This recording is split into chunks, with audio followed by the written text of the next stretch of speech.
And then I did physics because that was a good way of answering questions. It's a toolbox, basically. Physicists are lazy. We don't learn facts. We learn how the world works. And the thing is, once you understand it, you kind of remember it. And it's funny. I just got in touch with one of my former schoolmates. We both went to one of the worst comprehensive schools in Watford. And it had the highest rate for Borstal, kids going to Borstal, abortion. And it had the lowest rate for GCSE. So I knew I had to get out of school at 16, otherwise I was going to go downhill. So I went to sixth form college and I had no ambition other than to socialise and to enjoy life. I enjoyed chemistry, but I wasn't going to do that as a complete career. Maths, not a mathematician, but it's cool as a tool. I really liked computers, but I didn't want to be a computer scientist. No, in school, I mean, when I was in school, maths was like the worst thing ever. Yeah. And I just couldn't. I mean, I could do it, but it wasn't interesting.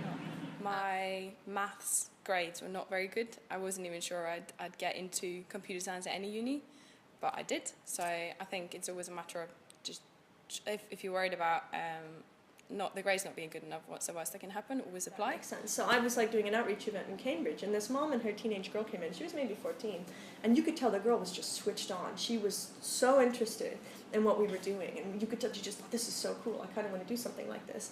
But it came out, oh, but maybe I could be this minor role, or I could be this minor role, but I couldn't be the engineer. I just can't do math. And I tried to tell her, I was like, of course you can.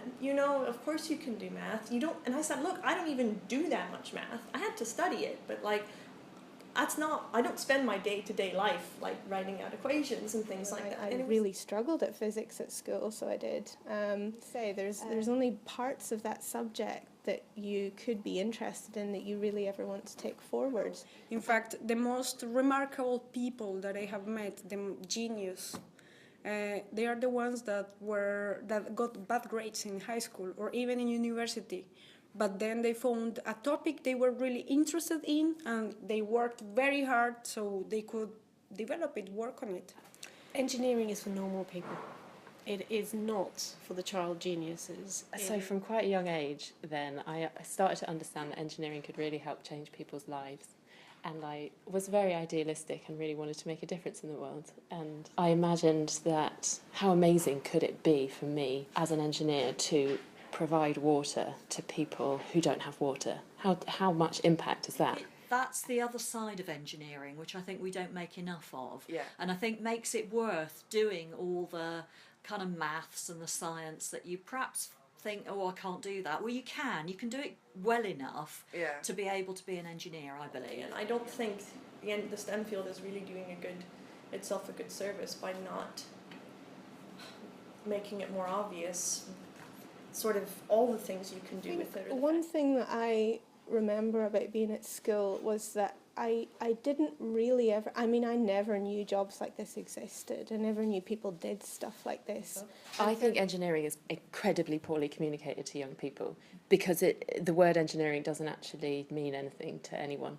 Apart from, or perhaps it does, but usually it's around sort of engines and fixing things, and there is so much more to engineering than that. I think there are some fantastic things that you can do, which you don't get sight of, you don't see. I think your interest peaks when you're younger.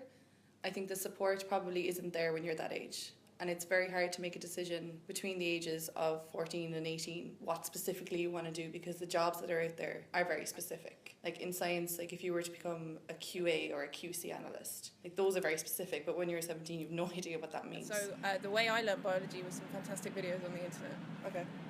Crash Course is one of them.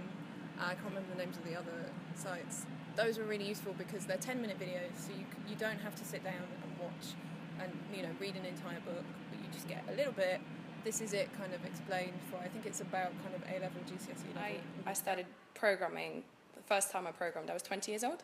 Okay. So it's something you can always change your mind as well, but yeah, you can start whenever. The stereotype about what it is to be a woman is nothing to do with the experience of being a woman. The stereotype around engineering and science is nothing to do with the actual reality of those things. I do sometimes notice when I go into a meeting that, there are 15 men here and I'm the only woman, that only means that there's no queue in the ladies. Try and find someone to talk to, because it's always easier to get...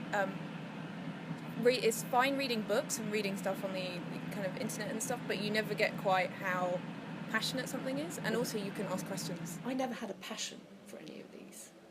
I didn't read Nature in bed or New Scientist before I went to sleep. Not at all. You know, I just wanted something that would put bread on the table. I wanted a job so I could have a life. The job wasn't my life, and it isn't my life.